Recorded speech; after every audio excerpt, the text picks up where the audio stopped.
everyone, and thank you all so much for joining today's seminar series that we've titled Women in STEM. Today we have an amazing speaker with us today, and I will read her bio, and you can also find it online. But before we begin, just a few housekeeping rules. This session will be recorded. We will have a Q&A session at the end. If there's any questions you have throughout our conversation, please feel free to put into the chat box, and I will pose your question to Dr. Anna Laura Ross. So with that, I'm looking forward to our robust discussion. Let me first share our speaker's amazing bio. She is extremely well accomplished and very well known, and I've had the privilege of working with her recently. So Dr. Anna Laura Ross is the head of emerging technologies, research prioritization and support in the research for health department of the World Health Organization Science Division, and the head of the Secretariat for the WHO Science Council. In this role, Anna Laura oversees activities related to the use of new and emerging technologies to maximize the benefits for global health and anticipate and mitigate biorisks. She also leads activities to facilitate, support, and optimize steps in research and development for health products. Originally from Italy, Dr. Ross has over 15 years of experience in global health. Her areas of interest are in the field of HIV biomedical research, scientific program management, implementation research, and global health policy. Prior to joining the World Health Organization, Anna Laura Ross served as the head of international affairs and scientific relations at the Agency Nationale. And I'm not going to try to read the whole word there, which is in Paris, France, previously. Dr. Ross carried out biomedical research at the UK Medical Research Council in London, England, and the Institute Pasteur Network. In the latter role, she worked in France, Cameroon, and Cambodia on prevention of mother-to-child transmission of HIV. Dr. Ross is particularly interested in facilitating and accelerating equitable access to science and research products for the benefit of global health. She holds a PhD in biomedical research from the University of Cambridge and a postgraduate qualification in global health policy from the London School of Hygiene and Tropical Medicine. There's additional information on our bio, so feel free to go to our website to read her full amazing bio and all of her amazing accomplishments. So with that, I'm going to pose my first few questions, and as I mentioned, for those that are joining, feel free to put your questions in the chat box, and we're happy to pose your question as well. I'm going to start, I think, first by really asking you, as we talk about women in STEM, what inspired you to pursue a career in STEM, and were there any role models or mentors along the way that that you were really much inspired by and helped you in your career? Thanks a lot, Syra, for that question. First of all, thanks for inviting me to have this conversation and to chat. So I actually come from a family which is much more literature based. So I'm kind of the only person in my immediate family who really went into science and technology and STEM area. I think I have a very vivid memory of, as a child, being quite fascinated with biology, and I still am. I think it's amazing, whether it's seeing a flower grow and become a fruit, or whether it's a baby growing and being born. I really find this really fascinating, how sophisticated biology can be. So that, I think, was the basis of where I started too. And then I think I kind of progressed through my career, and you can see from the bio that was just read out now, I have kind of touched upon quite a few different areas in a way that might seem a little bit haphazard, but I think there's some direction and some coordination in that. So I think when I was much younger, I was like, okay, I want to understand how biology, how life works. I think that was really my first understanding. And then I think as I initiated my university studies and so on, it became more precise where I wanted to go. And I think it was understanding that convergence about how biomedical research can actually really bring innovation and can maximize the impact on a population scale. So I remember having that thought, well, actually, when we do biomedical research and when we think about how innovations come about, that impact can really be huge on a population level. So I think that was the way it started. And you asked also about people who might have helped or have marked a little bit the journey. I do think that I've been lucky, I think, to have some mentors or people who were more or less officially mentors. I think, at the time, I don't think we had a formalized mentorship program that I know many universities now have. But I think there have been people, and I was fortunate to work with some really brilliant scientists in the early parts of my career.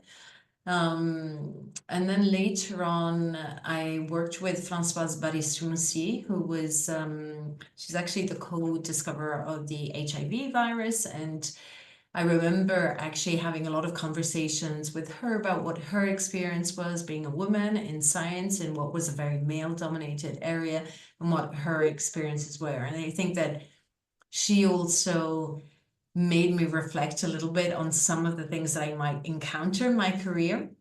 Just because I was a woman, unfortunately, that might make things a little bit more difficult. But it actually helped me to be prepared. And in some ways, I think it's also made me very conscious of the fact that if I can help break down some of these barriers that still exist, then that's something that I try to do still to this day. That's amazing. And I'm really glad, you mentioned, breaking barriers, because I wanted to ask, as a woman in a traditionally male dominated field, are there any strategies that you could share that helped you succeed and make your voice heard, at the global level? So I think that I've encountered quite a lot of struggles, which maybe I didn't immediately recognize as such at the time. And I think with hindsight, I actually think, hang on, that's not fair. Why was I put in that position? And some of them might seem quite banal, but it's actually, all of this societal pressure. And you mentioned that I worked in Cameroon, and I think I must have been maybe like my late 20s when I was living in Cameroon, and I wasn't married, I didn't have any children, and I was there doing what I think was quite good research. I was very happy with what I was doing. I was working well. I was working with the maternity hospital, and all the time I felt this societal pressure about, well, you're not married and you don't have kids, so actually what you're doing doesn't really matter. Now, of course, this is an example of a different culture, but it's not actually maybe that different from, I come from Italy, and I think that maybe in a less marked way, there is a general pressure to think, well, you can be a good scientist, but maybe if you don't decide to become a mother, or you don't have a family, then you're actually missing out on something. And I felt a lot this pressure to continuously, it was never, nothing that you can do is good enough to a certain extent. And then on the other hand, because I have experience becoming a mother and going through that, that was also actually quite tough. I felt a lot of pressure for, not staying out too long on maternity leave. There was a sense, well, I need to get back in. When I announced to my director at the time that I was pregnant, I was expecting, I was lucky to have somebody who was very understanding and absolutely saw that as the most natural thing. But I've had colleagues who've seen maybe some projects taken away from them, or maybe the idea, well, actually, you're going to be out for a few months, so I'm not going to put you on that. So all of these, and some of them are minor and some of them are bigger, I think it has been a difficult journey. I do think that things are changing quite substantially at the World Health Organization at the moment. For example, we have both maternity leave and paternity leave. So actually, we're trying to encourage a sense that as a manager, you shouldn't be disadvantaged if you are hiring a woman who's potentially in her reproductive years. Like, you're not going to miss out more than you would necessarily if you hire a man. And I think that these are things which are making a society change. But it's difficult. You talked about having that voice as well. I think there is a lot to be able to say, we can be women, we can be parents, we can have, and that applies, I think, to both men and women, but we can have good life-work balance, but we could still have a voice. One of the things that still happens today is in meetings, for example, I do feel that now I feel as if I'm getting a bit older, but there was that phase when I was like, oh, I'm the youngest person in this room. I'm maybe the only woman in this room, or at least I was in a minority. And that becomes difficult. I think there was that very male dominated conversation that was happening, and it was really difficult. And I think I did feel that it was intimidating. I felt that I have experienced kind of that patronizing position of men looking down on me. I've experienced a mansplaining, and it's not easy, I think, to speak up. Now I feel comfortable to speak up. I will actively speak up in a meeting and say, to somebody, I do not need your explanation. I'll kind of put people back in the position, but it's not easy to get to that point. And I think that that is a hindrance for a lot of women. And I don't know, Sarah, if we're going to come back to it, but I think in the area of biosecurity, I felt that was one of the most male-dominated areas that I found myself in. Absolutely. Absolutely. Yeah. So maybe just to expand on that, unless I'm taking you off track, I don't know if okay. So I was saying my area has been essentially biomedical research. I've increasingly then taken on roles which make me think about slightly the bigger picture about how does research have an impact for global public health? How does science, technology, innovation globally have that impact? How we can harness it? And so as I've been moving in that direction, the questions around biorisks come hand in hand. And the work that I do today at the the WHO is essentially trying to combine these two elements of how can we make sure that we can harness the power of science, and by science, I mean everything, technology, innovation, research, everything that's behind that. And how can we use it to maximize benefits for public health? But at the same time, we need to be cognizant of the biorisks and what those biorisks might be. It might be unintentional, it might be inadvertent, accidental, or it can be deliberate. And so a lot of what I do is to try and make sure that we can have these conversations, not as two separate groups completely, but actually we need to make this bridge and have that conversation. And when I first took on the role that I have at the moment, so I was coming in and I remember going to some meetings and there were groups. It was a very different environment to what I was used to. I was coming from the research community and I found myself in these meetings where you had Interpol, you had the CIA, you had all of these groups, the military, a lot of people would be dressed in uniform, which was not necessarily the type of environment I was used to. And the vast majority were men. Like, women were and probably still are, and maybe Sarah, you can share your views on that as well, but that definitely at the time, that was my very clear sentiment. Okay, women are in the minority. And I actually used to kind of describe it in a semi-joking way as it's the boys' club. Because there were all of these men who'd been around for maybe decades working in this area, coming from a certain perspective. A lot of people were coming very much from a defense perspective. And so then I was on the other side. I was probably younger than the majority of the people, who might be in their 60s or so on. And I was coming from a different environment. I was coming from the biomedical research side, which it wasn't the environment to come from their perspective. And and I was a woman. So I found that conversation really, really difficult. And actually still today, I do find there are situations in which there are these vicious circles which have created themselves, well, I'm organizing, not me, but if a man is organizing a conference, they might more easily invite one of the people that they've known for decades to give the plenary talk, etc. So it's definitely an uphill battle. I don't have an immediate solution, right? I don't think there is an immediate panacea for everything, because otherwise we would be applying it already. But I do think there is something about to not be discouraged. I mean, in some ways, I'm a woman, but I come from a European background. So, there are other minorities as well. And I see a lot of my colleagues. I'm fortunate to work in a very international organization and work with a lot of colleagues from around the world. And some of the colleagues have said, well, it's the fact of being a minority, whether that's women or sometimes other minorities, can be really difficult. But we need to continue, and it's repeated actions that's ultimately going to change something. But what exactly that solution is, I don't know.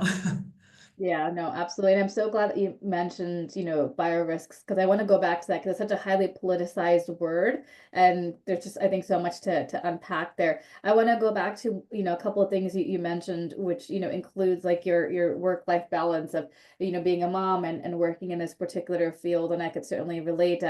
When I had my third baby, the pandemic just started, and I unfortunately only took 2 weeks of maternity leave, then went right back to work because we're in a global pandemic and it was all hands on deck.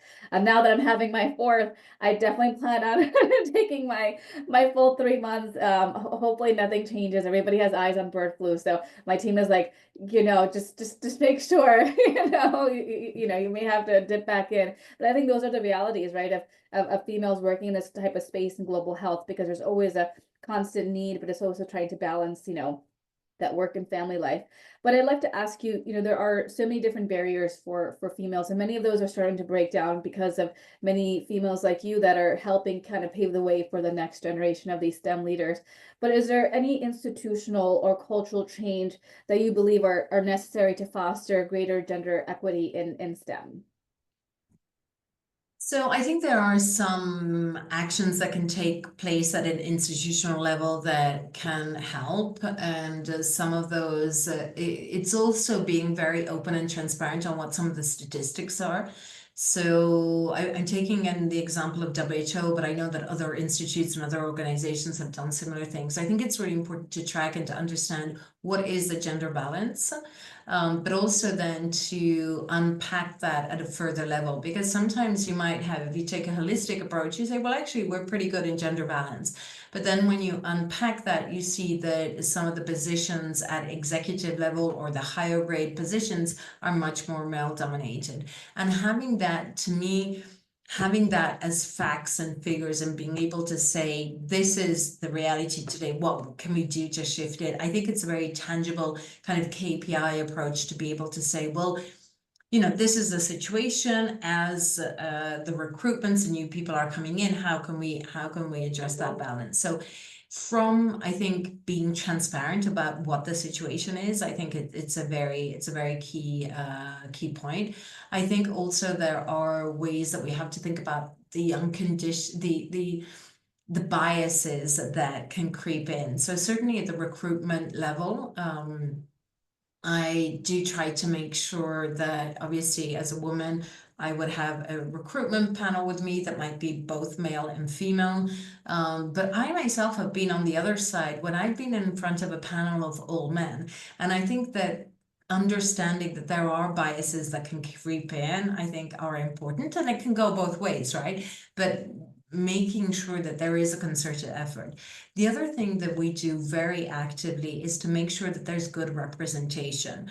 So representation and visibility is going to be key. So whether it's a case of, for example, in the US, having Barack Obama as a president was a huge visible step about, okay, well, not all presidents have to be white old men. I think, and I don't live in the States, but to me, that was a very powerful message.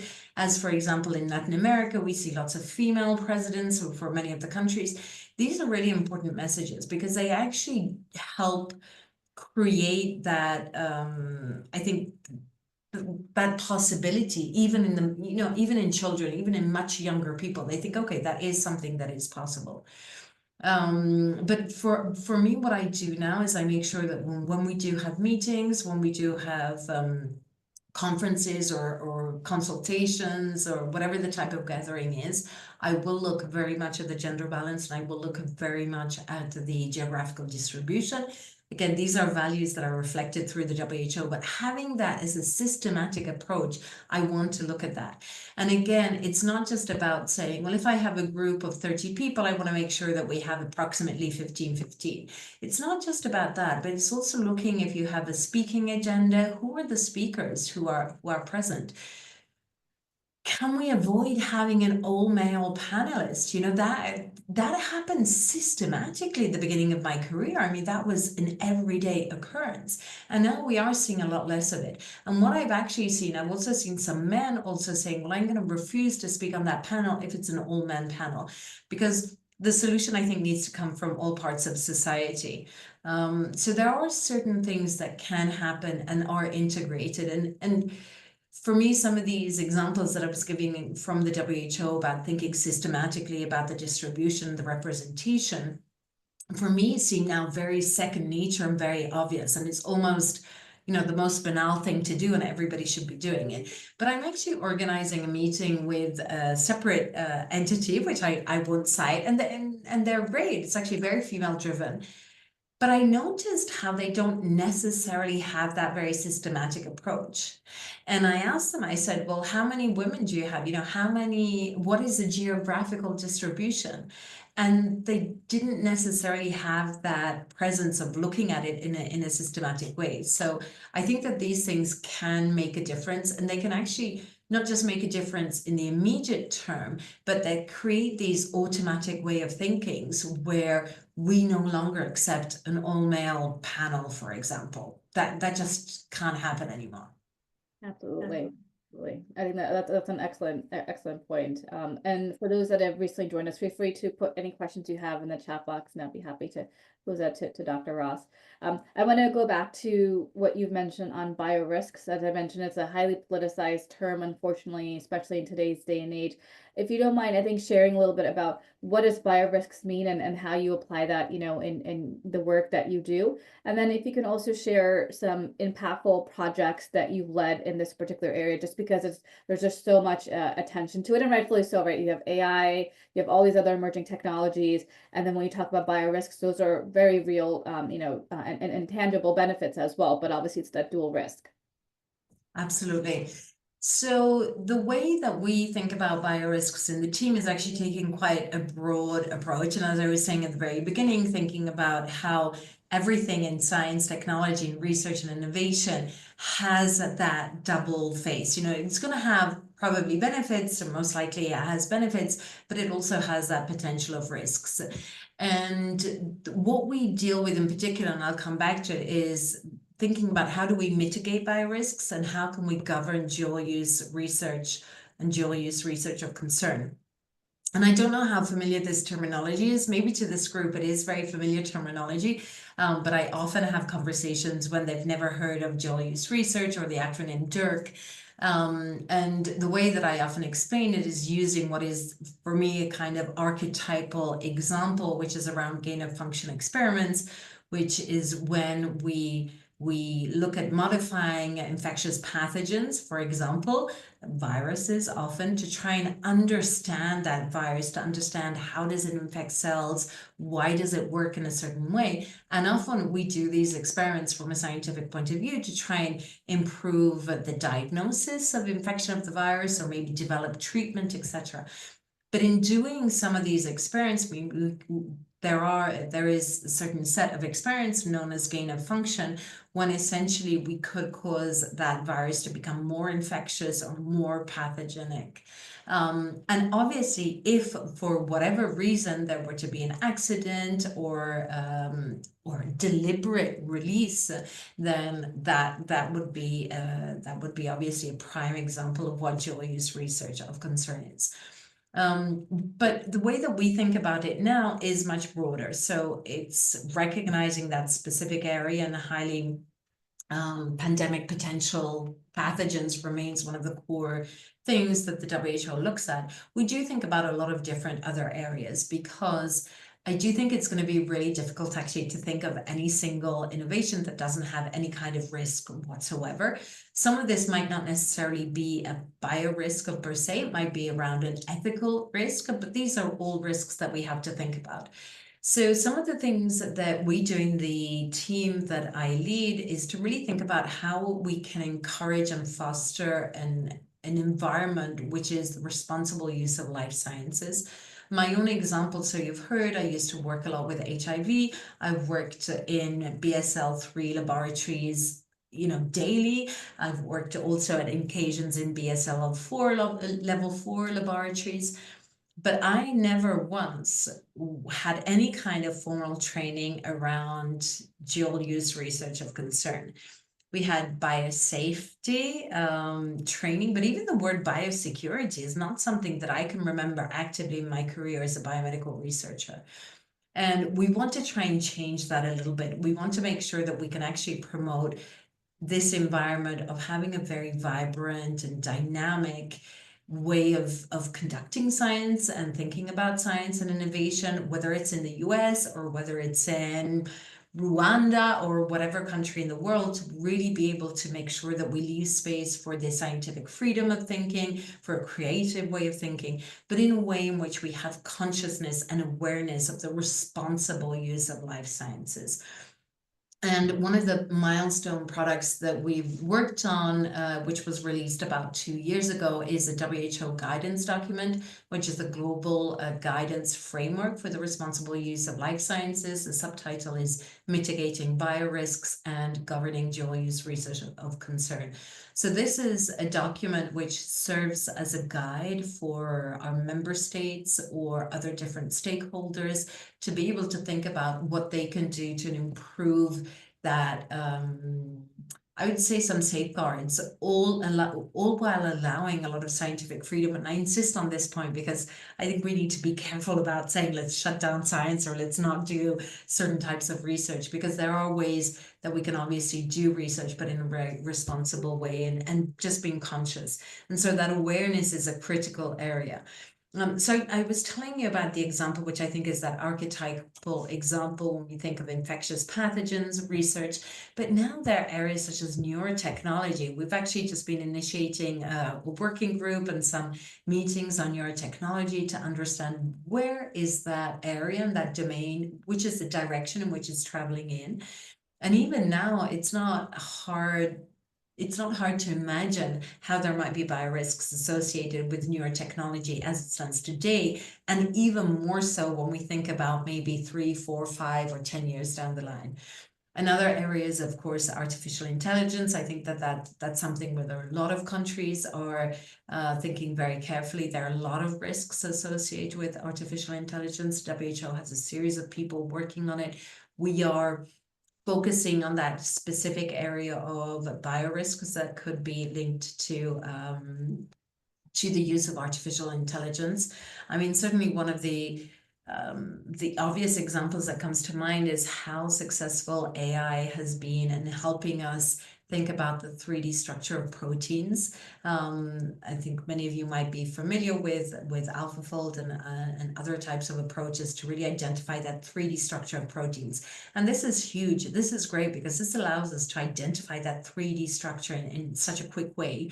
And it's great to be able to think of how can we diagnose or how can we treat, what molecules can we develop to maybe bind to that given protein.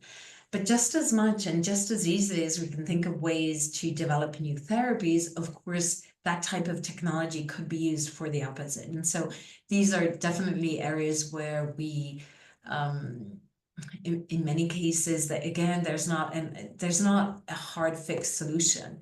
And I think that's one of the things that in the domain, to me, it's, there's not an option to say, okay, we've looked at the problem and this is the solution and it's done, we'll turn over to something else. But at least raising that awareness, I think, is going to be really one of the critical steps. Oh, absolutely. Absolutely. And I actually, I sit on the NSABB here for the United States, the National Science Advisory Board for Biosecurity, and we just actually received a new charge by the federal government, which is looking at emerging technology like AI, and pandemic potential pathogens. So there's going to be so much more discussion, I think, on this particular topic. I think between obviously our committee and the World Health Organization and all the work that you all are doing. I want to go back to the global guidance framework that you've mentioned, for the responsible use of life sciences. And one thing I think we often struggle with, in higher income countries, we're developing this framework, and we want to kind of be the pioneers in shaping the way for the rest of the world. But it's difficult when you look at countries with limited involvement, when it comes to do your research or having that capability or capacity. So I'd love to ask, how can countries with limited involvement of national ethics committees in dual use research oversight, and how can we enhance their engagement? And is there any specific strategies that you recommend that can kind of help facilitate the integration of ethics committees into the broader governance frameworks for biorisks? Thanks. So I really love that question. We actually did an analysis to look at the various ethics boards and see how many of them had actually something formal in writing to think about dual use of research, and there are only a handful of them. We published a paper on that not too long ago. And generally speaking, I think that's a general reflection on how different countries think about how we can cover dual use research and dual use research of concern. What we have seen, and this is where I think WHO does have that quite unique position, is to be able to have that contact with our 196 member states that form the WHO. And my sentiment is that there is a very strong demand from all countries and all different contexts to be around the table and to be part of the discussions, and rightly so. I think there are a lot of countries kind of standing up and have a very vocal position in saying, we need to be part of these conversations. These conversations shouldn't be run by a handful of countries, which are essentially, the UK and Western Europe, the US and Canada, right? Until quite recently, this discourse, the global discourse, was dominated by a handful of countries. And now I think that my experience is that there are many countries that are saying, well, we need to be part of this conversation. And why I say also rightly so, I think a lot of countries have expressed it as if, well, if there are issues, if there are problems, then we are going to be we're going to be at the receiving end just as any other country. And certainly when we think of a pandemic like COVID-19, I think that was also the opportunity to really see firsthand the impact that an incident like that, a pandemic can have on a global scale, and how all of the countries are affected, because our economies are so intertwined, and with globalization, it's so difficult to limit to a specific part of the world.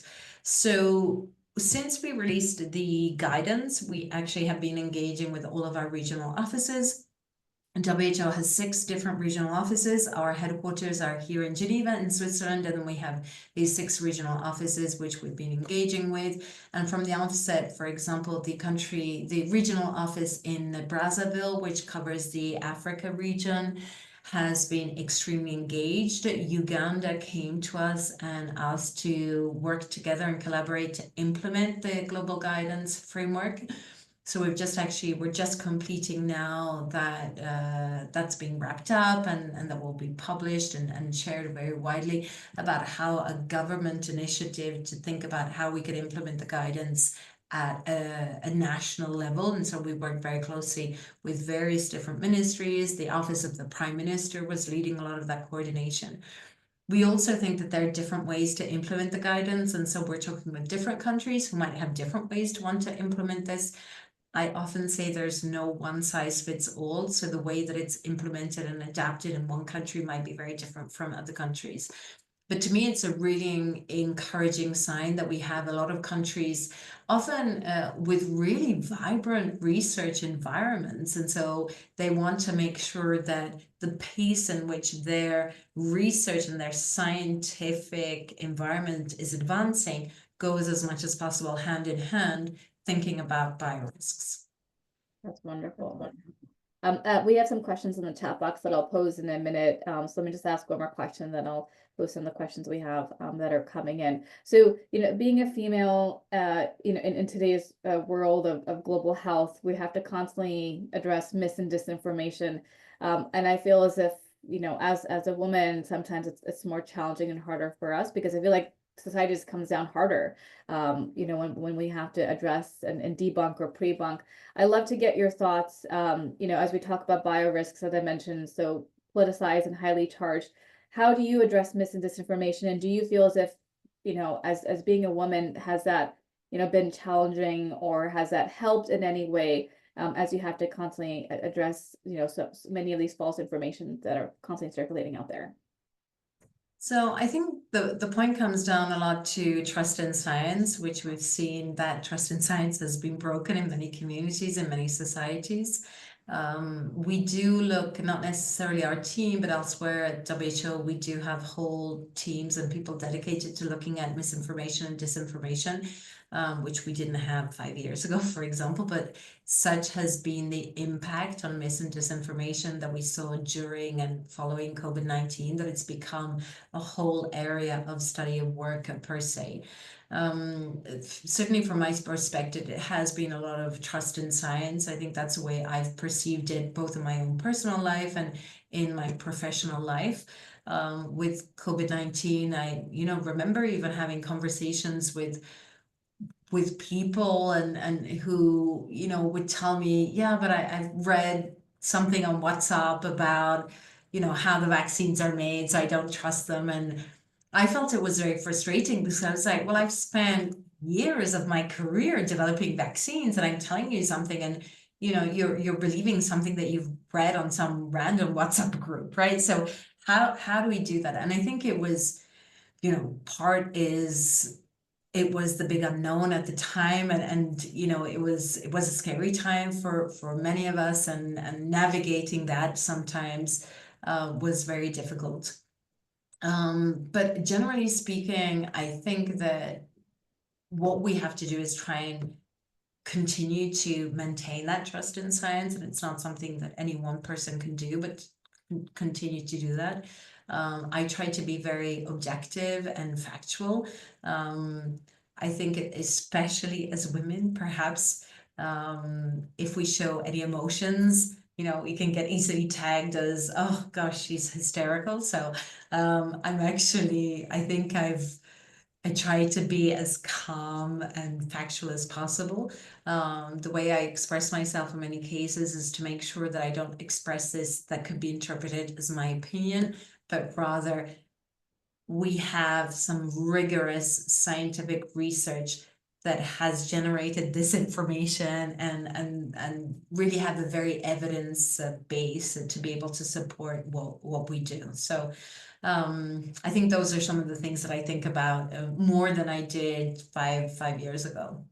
That's wonderful, and thank you for sharing that. I'll turn to the questions we have in the chat box, and for those that are joining, feel free to add any additional questions. So it's a couple that I see. I think the first one, she's sharing how it's inspiring to listen to you speak about the work that you do. Can you please point us in the direction of resources or materials or groups where we can get support or direction as early researchers in STEM? So I'm not sure whether I have a kind of a direct list of links or resources immediately, but one of the things that I do find is that there are more resources than when I started my own career. So I was telling earlier about how the fact that I have people who I see as mentor figures, but it wasn't officially a mentorship. Whereas I've actually been asked several times now to act as a mentor for people at university. There are different programs, not necessarily universities that I did my own studies at, but people reach out. I think there are good systems. I think I always do that with pleasure, and I think that a lot of women who are at similar stages do that with a lot of pleasure. It's really something that even if I have a super busy calendar, I will really make time to do that. And so taking advantage of some of these opportunities I think is something that's really helpful. didn't necessarily have that. And so I think just making sure that you're not missing out on something that maybe your own university can support, or other organizations or other institutions. That's wonderful. That's wonderful. Thank you. Um, and how do you envision the role of women in STEM evolving over the next decade, and what steps do you think we could take to kind of accelerate that progress? So I suppose I have a pessimistic view and a more optimistic view. I don't know. I think the role of women in STEM is actually not something that happens in a vacuum. It doesn't happen in isolation. I think it depends. It's a reflection of societal change at large. So societal norms and considerations depend on lots of things.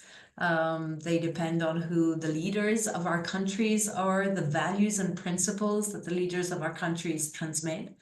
So certainly I think that there are some situations in which I do feel a little bit discouraged, because I think that from a higher point of view, we're missing out on occasions to support women, not just in science, but more generally.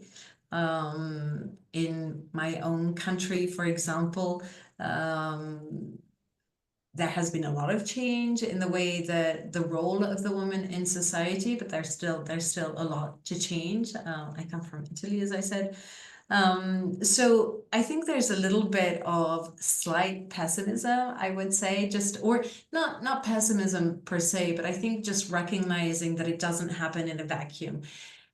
The positive side, and to finish on a higher note, is that things have changed so much. I started my university studies in the late 90s, and so if I look kind of the span over 25 or 26, 27 years, a huge amount has changed, like really a lot. And so I think that we need to think about how we can do that. So certainly making sure that we continue, that there's an environment where women can support women. And that comes back to what I was saying earlier. I mean, a lot of women are going to help younger women. That's something that I genuinely like to do. And so I suspect it's reflected a lot.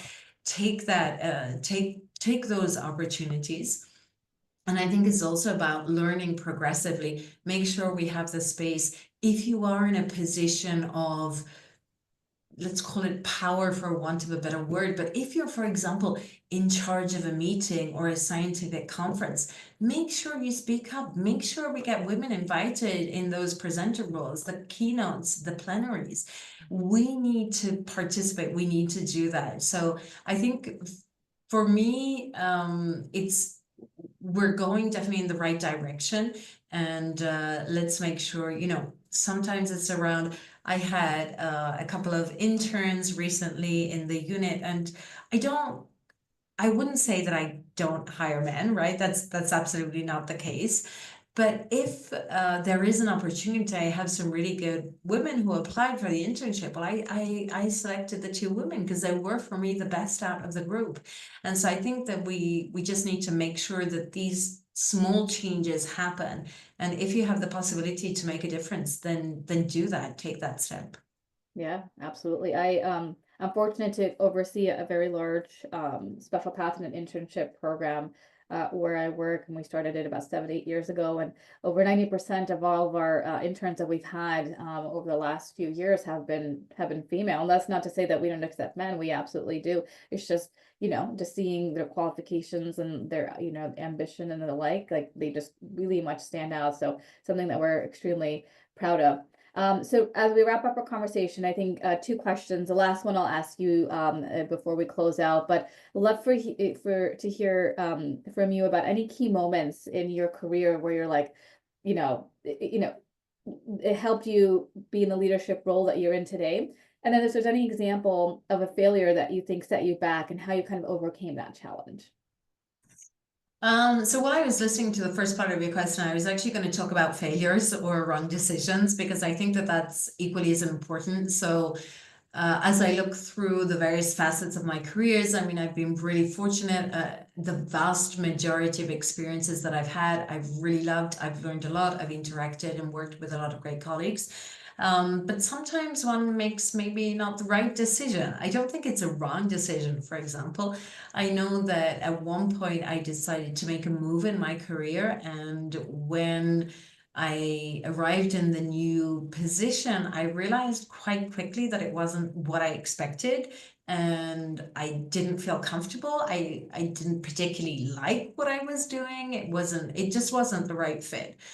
And I remember thinking this quite early on. So it's, just a few weeks into this new position, I'm like, oh my gosh, I made such a big mistake. For me, that was actually quite a defining moment because it helped me understand quite a lot. Actually, it helped me understand what I really wanted to do. Why didn't I feel that this was a good fit? It also motivated me to think, okay, well, I'm in the position at the moment. I will be looking for a new position as I go on, but at the moment I'm here. How can I get the best out of this opportunity? And so the ability, I think, to sometimes, first of all, accept there are going to be some hiccups along the road, and how can you make the best out of that opportunity? And so I ended up staying in that role maybe for a year or just under, and I was fortunate then to get another position, which was great, and I really appreciated that move. But I don't forget that year. I don't feel that that was a lost year. It was actually, I learned a lot.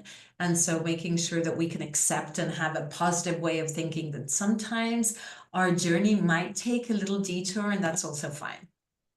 Absolutely. Absolutely. I'm so glad that you mentioned that. I think sometimes we feel as if like we're on a path, and when there's a detour that comes, we think, oh my goodness, we're derailed and we can't go back. But it's just all part of the process, and just continue on on that road. So to close us out, and first, thank you so much for all the amazing advice that you shared. If you could give one piece of advice to your younger self when you started your career in STEM, what would it be? Okay, so that's obviously the difficult question, and it's really difficult to pinpoint it to one point. I think learning to be confident in myself is an element. I think that, and that again comes down as a woman. I think that a lot of us, certainly my generation, grew up in a society in which we saw a male older figure was the person who knew better than us, and if they said A, then it was A. And I think it took me quite a long time to be able to think, actually, I can disagree. It's not easy, and we don't, I think it's careful. We have to be careful to not fall into that, to become cocky and arrogant, because I don't think that that's a particularly helpful trait at all. But if you feel confident and you feel sure and you think, hang on, I know better than this, then learn to be able to speak up in a polite, non-confrontational way, in a very factual way. That would probably be something that I would tell myself. Absolutely. Confidence and empowerment, two very powerful words and characteristics. So thank you for that. Dr. Ross, thank you so much for joining us today and for sharing so many pearls of wisdom and different strategies and advice that you have for the next generation of STEM leaders. We appreciate your time. If there's any resources you want to share with the group, feel free to do so. We're happy to email that out. And to our audience, thank you all so much for joining. We really appreciate it. So with that, thank you, everyone, and we hope everyone enjoys the rest of their day. Thank you. Thank you very much. Goodbye. Take care.